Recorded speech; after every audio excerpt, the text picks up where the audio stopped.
Nahulog sa iyang kasabutan, hangtod sa kahangturan.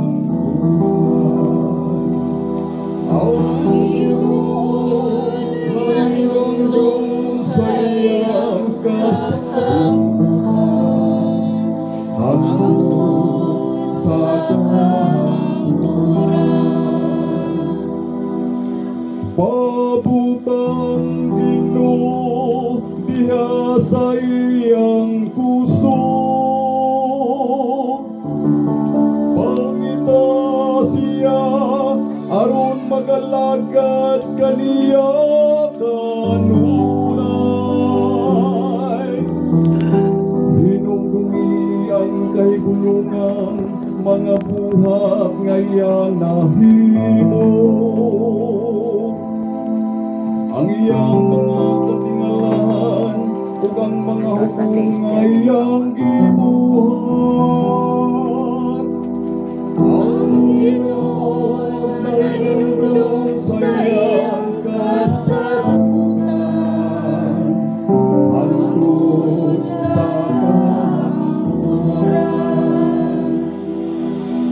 Kamong mga kaliwat ni Abraham, iyang mga sulubong,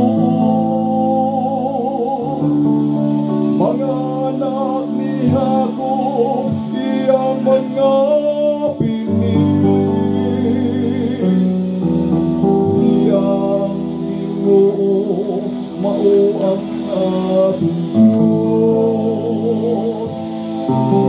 Sa tibok nga yuta nagahari ang iyang mga paghukom. Ang Ginoo nahinumdum sa iyang kasabutan,